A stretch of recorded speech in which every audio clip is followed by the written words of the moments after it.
myself. So both of my parents are Jewish. I grew up Jewish. I grew up outside the United States.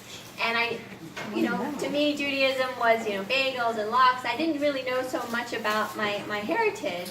And so actually, the first time I actually heard about Shabbat was about 30 years ago. I'm 51. And so I started lighting candles and doing Friday night dinners. And then the more I wanted to, I went to people's houses and I experienced it, and I really just sort of started to fall in love with it. I mean, because the first time I heard about Shabbat, I thought it was on Sundays, and I thought it was for nuns. I mean, that's like the truth. I know it sounds really crazy, but it's the truth. But I started partially doing Shabbat, and then over the years, now for the last 15 years, I've been doing Shabbat fully. And it's not all or nothing. Judaism is not all or nothing. It's about, it seems daunting, but it's about moving and taking on new things and learning and growing always, our whole lives. So I just wanted to share that with you. So when my husband comes home from shul on Friday night, we have the table set, and he comes home, we sing Shalom Aleichem, we welcome in the angels, then he blesses the children, then we sit down, and he sings a beautiful love song to me called Ashes Chayil. I remember the first time he learned it, I cried. And then we say the Kiddush on the wine or the grape juice, and we say Hamotzi. And then we just enjoy a beautiful meal together with friends and family, and it's a really lovely experience. And then on Shabbos day, we go to shul, we do the same thing again with a lovely meal. So why do we have all this food, Like, what does all this food mean? So I looked into it, and every Hebrew letter actually has a numeric meaning to it, okay? So when the Torah was written, there were no numbers. So Aleph is 1, Beis is 2, Gimel is 3, and going on and on and on, up to all the letters. So when we take the different types of foods, they actually have meanings. And when you rearrange the letters, you actually get certain numbers.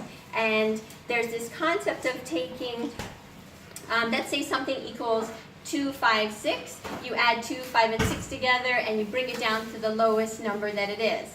So when you take, for example, Ner, which is the Shabbos candles, that is spelled Nun Resh, and that's 50 plus 200 is 250.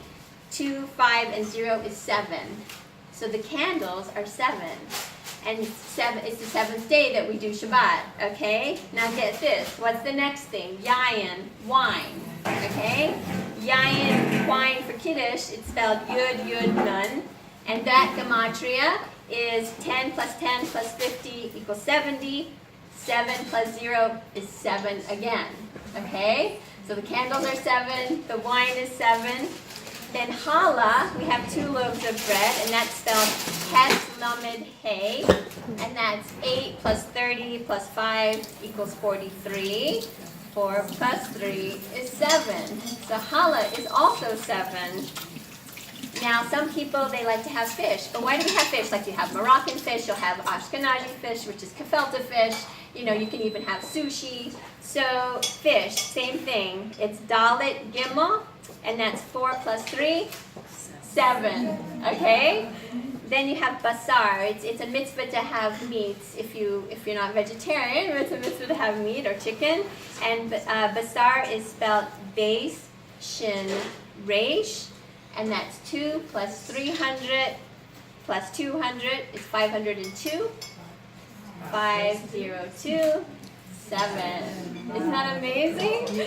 Okay, so then there's more. It's crazy. Okay, horseradish, which is the crane, like the purple, the purple horseradish that we eat with our gefilte fish, if we eat that, is Hes, Resh, Yud, Nun. 8 plus 200 plus 10 plus 50 is 268. You break 268 is 16. 1 and 6 is 7. There's a few more. You just have to hear this. Okay. soup. Why do we have soup? I remember one time I didn't serve soup, and there was this little 7-year-old friend of my little son, and it was summer. I didn't want to serve soup, and the little boy said, "Where's the soup?" I said, "It's summer. We don't need to have soup." He goes, "My mom always makes soup." And like, okay, soup. If you marach is soup. Mem reish kuf. It's 40 plus 200 plus 100 is 340. 3 plus 4 plus 0 is 7. Oh, wow.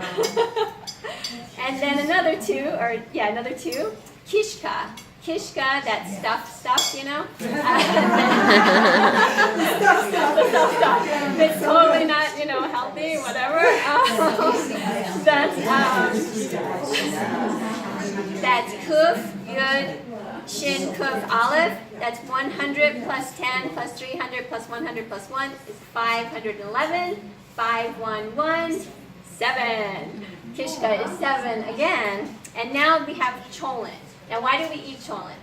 It's not because we're lazy and we don't have time to cook, but it's because you want to relax. You want to enjoy, you want to do all your preparations before you light the Shabbos candles, and so that you can enjoy Shabbos and just relax and enjoy your family and friends. So the concept of cholent is you want to have something hot. So you don't have to have cholent, but you could have like a hot plate. Maybe people have a hot plate and they warm up chicken or whatever on the hot plate. But cholent is an easy thing. You mix whatever you have, beans, potatoes, meat, barley, and you make the cholent. And you have this meat and potato stew. And that is spelled tes, shin, ayin, lamed, ayin, nun, tes. And that's 9 plus 300, 70, 30, 70, 59 is 538.